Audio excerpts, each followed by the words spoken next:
While some investors are taking profits from the Mag 7, others think there might still be room to run. Specifically, Evercore ISI says Apple is underappreciated as an AI play.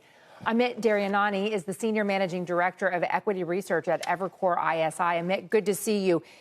Give me a sense of what way Apple could deploy artificial intelligence that it's not already.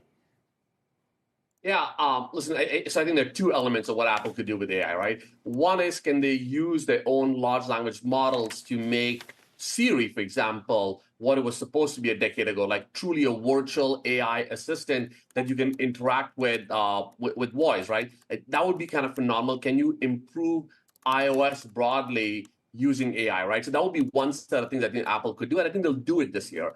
The second part that I think it's a lot more fascinating is, can you open up a framework to enable local inferencing? So instead of doing inferencing the way you do it today in a public cloud, can I do it on my iPhone?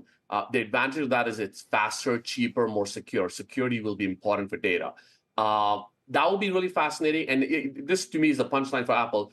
If you can open up local inferencing, which we think they'll do, and there are a certain set of killer apps that come out of it. And I'm not quite sure what these killer apps will be, but if there are killer apps out of it, that could trigger a very sizable iPhone upgrade cycle, because to run local inferencing, you probably need a lot more memory, both NAND and DRAM on your phone. So I think there are two parts where they can really benefit from. One is making the ecosystem sticky, but the other one is local inferencing, and that could unlock a whole big replacement cycle for that. If they put it on locally, would that resolve some of the challenges, I don't know, cost-wise or otherwise, to using AI more in Apple?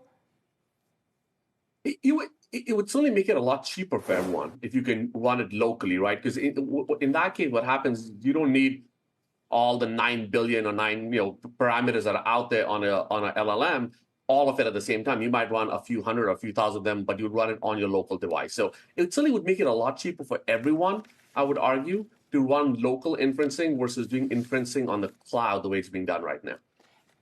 How would this affect, do you think, that the sort of moat that Apple puts up around its technology and its ecosystem?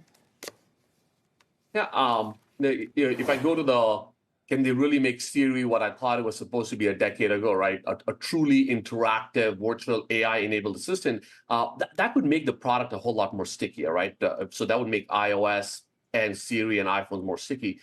But the second part, right, if you do enable local inferencing, and you can start running a certain set of apps. Again, I don't know what these killer apps are today, but if you can start running them on your iPhone, that would actually make you want to go buy the next gen iPhone that's AI enabled, because you want the extra DRAM, the extra memory to run all of that stuff, right? So I actually think it locks you in more into the Apple ecosystem, provided they're successful over time. Amit, I just want to mention that you have an outperform rating on Apple, a $220 price target. Today, the stock is at about $182. Thank you for joining us. Appreciate it. Amit Daryanani.